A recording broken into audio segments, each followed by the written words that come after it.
ದೇವರ ನಮಗೆ ಸ್ತೋತ್ರವಾಗಲಿ. ದೇವರು ಕೊಟ್ಟಂತೆ ಕೃಪೆಗಾಗಿ ನಾನು ದೇವರಿಗೆ ಮಹಿಮೆ ಸಲ್ಲಿಸ್ತೇನೆ. ಈ ದಿನ ವಾಕ್ಯದನಕ್ಕಾಗಿ ಪ್ರಕಟಣೆ 20:10 ವಚನ ಹೀಗೆ ಬರೆಯಲ್ಪಟ್ಟಿದೆ.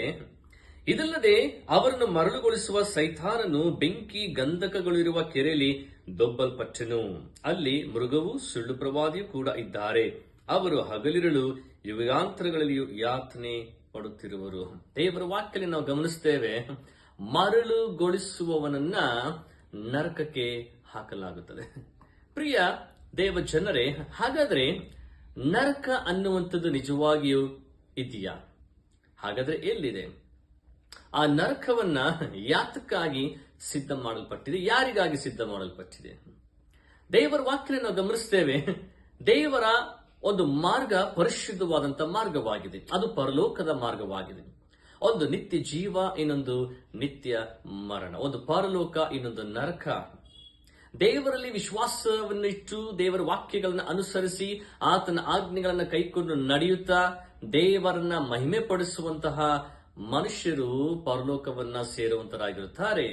ಆದರೆ ದೇವರ ವಾಕ್ಯಕ್ಕೆ ವಿರುದ್ಧವಾಗಿ ಅವಿಧರಾಗಿ ಅಪನಂಬಿಕಸ್ಥರಾಗಿ ಪಾಪವನ್ನ ಮಾಡಿ ದೇವರಿಗೆ ವಿರುದ್ಧವಾಗಿ ಕೆಟ್ಟ ಕಾರ್ಯಗಳನ್ನ ಮಾಡುವಂತವರು ನರಕಕ್ಕೆ ದೊಬ್ಬಲ್ಪಡುವಂತರಾಗಿರುತ್ತಾರೆ.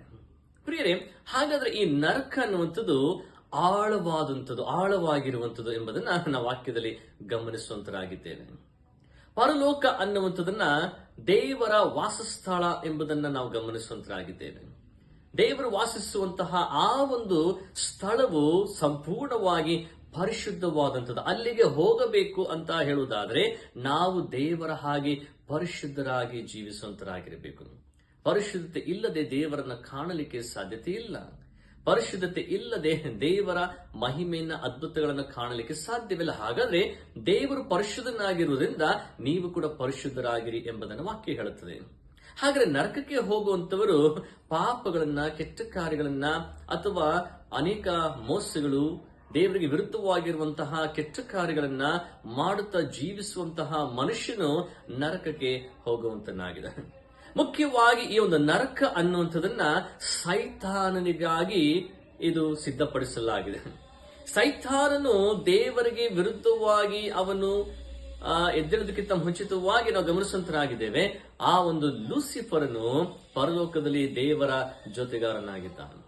ಆರಾಧನೆಯಲ್ಲಿ ದೇವರನ್ನ ಮಹಿಮೆ ಪಡಿಸುವುದರಲ್ಲಿ ಅವನು ಮುಖ್ಯ ಪಾತ್ರವನ್ನ ವಹಿಸಿದವನಾಗಿದೆ. ಆದ್ರೆ ದೇವರಿಗೆ ವಿರುದ್ಧವಾಗಿ ಅವನು ತಿರುಗಿ ಬಿದ್ದಾಗ ಅವನ ಕೆಳಕ್ಕೆ ದೊಬ್ಬಲ್ಪಟ್ಟನು. ಅವನಿಗಾಗಿ, ಅವನನ್ನ ಹಿಂಬಾಲಿಸುವಂತವರಿಗಾಗಿ ಈ ನರಕವು ಸಿದ್ಧ ಮಾಡಲ್ಪಟ್ಟಿದೆ. ಯಾರು ದೇವರಿಗೆ ವಿರುದ್ಧವಾಗಿ ಹೋಗುತ್ತಾರೋ, ಪಾಪ ಕೃತ್ಯಗಳಲ್ಲಿ ಮುಳುಗಿ ಪಾಪವನ್ನ ಮಾಡುತ್ತಾ ಇಹಲೋಕದ ಕಾರ್ಯಗಳನ್ನು ಅನುಸರಿಸಿ ನಡೆಯುತ್ತಾರೋ ಅಂಥವರು ಈ ನರಕಕ್ಕೆ ಹೋಗುವಂತರಾಗಿದ್ದಾರೆ. ಪ್ರಿಯರೇ, ಈ ಲೋಕದಲ್ಲಿರುವಂತಹ ಪಾಪ ಕೃತ್ಯಗಳನ್ನ ಜಯಿಸಿ ಬರಬೇಕೆಂಬುದನ್ನ ದೇವರು ಬಯಸುವಂತನಾಗಿದ್ದಾನೆ. ಈ ನರಕ ಅನ್ನುವಂಥದ್ದು ನಿಜವಾಗಿಯೂ ಇದ್ದೇ. ದೇವರ ವಾಕ್ಯ ಹೇಳುತ್ತದಾಗಿದೆ, ಹುಳ ಸಾಯುವುದಿಲ್ಲ, ಬೆಂಕಿ ಆರಿ ಹೋಗುವುದಿಲ್ಲ. ದೇವರ ವಾಕ್ಯ ಹೇಳುತ್ತದೆ, ಇಲ್ಲಿ ಯಾವಾಗಲೂ ಯಾತನೆ, ಕಟಕಟನೆ, ಹಲ್ಲು ಕಡಿನ ಶಬ್ದ, ಗೋಳಾಟ, ಸಂಕಟ, ಬಾಧೆ. ಈ ನರಕ ಅನ್ನುವಂಥದ್ದು ಬೆಂಕಿ ಗಂಧಕಗಳಿಂದ ಉರಿಯುವಂತಹ ಕೆರೆ ಎಂಬುದನ್ನ ಪ್ರಕಟಣೆ ಗ್ರಂಥದಲ್ಲಿ ನಾವು ಗಮನಿಸುವಂತನಾಗಿದ್ದೇವೆ. ಪ್ರಿಯರೇ, ಈ ಒಂದು ಬೆಂಕಿಯಲ್ಲಿ ಹಾಕಲ್ಪಡುವಂತಹ ಮನುಷ್ಯನು ಅವನಿನ ನಿತ್ಯವಾಗಿ ಅವನ ಯಾತನೆಯನ್ನು ಪಡಬೇಕು. ಅಂದ್ರೆ ಅದರಿಂದ ಬಿಡುಗಡೆ ಅನ್ನುವಂಥದ್ದು ಇಲ್ಲ. ಆದರೆ ಯಾವ ಮನುಷ್ಯನು ತನ್ನ ಪಾಪವನ್ನು ದೇವರ ಮುಂದೆ ಒಪ್ಪಿಕೊಂಡು ಪಾಪವನ್ನು ಬಿಟ್ಟು ದೇವರ ಕಡೆ ತಿರುಗುತ್ತಾನೋ ಆ ಒಂದು ಕ್ಷಣದಲ್ಲಿಯೇ ದೇವರವನ ಪಾಪಗಳನ್ನು ಕ್ಷಮಿಸಿ ಪರಲೋಕವನ್ನು ಕೊಡಲಿಕ್ಕೆ ಆತನು ಸಿದ್ಧನಾಗಿದ್ದಾನೆ.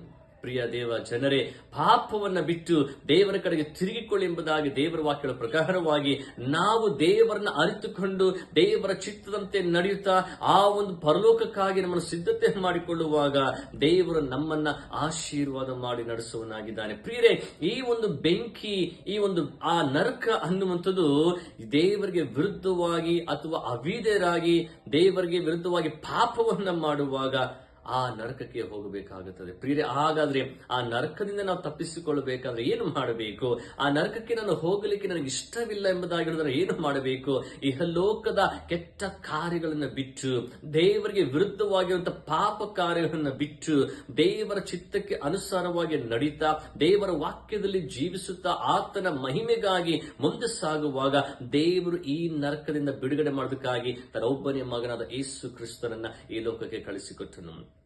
ಯಾರೆಲ್ಲ ಆತನಲ್ಲಿ ನಂಬಿಕೆ ಇಡುತ್ತಾರೋ, ಆತನನ್ನ ಅರಿಕೆ ಮಾಡುತ್ತಾರೋ, ಆತನಲ್ಲಿ ವಿಶ್ವಾಸವಿಡುತ್ತಾರೋ, ಅವರು ರಕ್ಷಣೆ ಹೊಂದಿ ದೇವರಿಗಾಗಿ, ದೇವರ ಮಕ್ಕಳಾಗಿ ಅವರು ಜೀವಿಸಲಿಕ್ಕೆ ಸಾಧ್ಯವಾಗುವಂತದ್ದಾಗಿದೆ. ಈ ದಿನ ಆ ನರಕದಿಂದ ನೀವು ತಪ್ಪಿಸಿಕೊಳ್ಳಲಿಕ್ಕೆ ಬಯಸುತ್ತೀರಾ? ಹಾಗಾದ್ರೆ ಪ್ರಿಯರೇ, ಕೆಟ್ಟದನ್ನ ಬಿಟ್ಟು ಒಳ್ಳೆದನ್ನ ಮಾಡುತ್ತಾ, ದೇವರಿಗೆ ಇಷ್ಟವಾದದನ್ನ ಮಾಡುತ್ತಾ, ಪರಿಶುದ್ಧರಾಗಿ ಜೀವಿಸುವಾಗ ದೇವರು ಆ ಪರಲೋಕವನ್ನ ನಿಮಗಾಗಿ ಸಿದ್ಧ ಮಾಡಿದ್ದಾನೆ. ಪ್ರಾರ್ಥಿಸೋಣ. ಪರಿಶುದ್ಧನಾದ ನಮ್ಮ ತಂದೆಯಾದಂತಹ ದೇವರೇ, ಕರ್ತನೆ, ನಿನಗೆ ಕೊಟ್ಟಂತ ಈ ಕೃಪೆಗಾಗಿ ನಿನಗೆ ಸ್ತೋತ್ರ, ನಿನಗೆ ಕೊಟ್ಟಂತ ಆಶೀರ್ವಾದಗಳಿಗಾಗಿ ನಿನಗೆ ಸ್ತೋತ್ರ. ಹೌದು ಸ್ವಾಮಿ, ಕರ್ತನೆ, ಒಂದು ದಿನ ನಿನ್ನ ನ್ಯಾಯ ತೀರ್ಪು ಬರುವಂತದಾಗಿದೆ. ಆ ನ್ಯಾಯ ತೀರ್ಪಿಂದ ನಾವು ತಪ್ಪಿಸಿಕೊಳ್ಳಲಿಕ್ಕೆ, ಆ ನರಕದಿಂದ ತಪ್ಪಿಸಿಕೊಳ್ಳುವುದಕ್ಕೆ ನಿನ್ನ ಮಗನಾದ ಯೇಸು ಕ್ರಿಸ್ತನ ರಕ್ತದಿಂದ ತೊಳೆಯಲ್ಪಟ್ಟು ಶುದ್ಧರಾಗಿ ನಿನ್ನ ಚಿತ್ತಕ್ಕೆ ಅನುಸಾರವಾಗಿ ಜೀವಿಸುವಂತ ಕೃಪೆಯನ್ನ ನಮಗೆ ನೀನು ದಯಪಾಲಿಸಬೇಕಾಗಿ ನಾನು ಪ್ರಾರ್ಥಿಸುವ.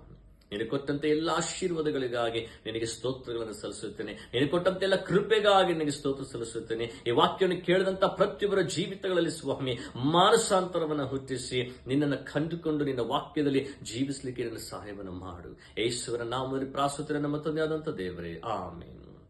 ದೇವರು ಇನ್ನೂ ಹೆಚ್ಚಾಗಿ ನಿಮ್ಮನ್ನ ಆಶೀರ್ವಾದ ಮಾಡಲಿ, ಬಲಪಡಿಸಲಿ. Price the lord.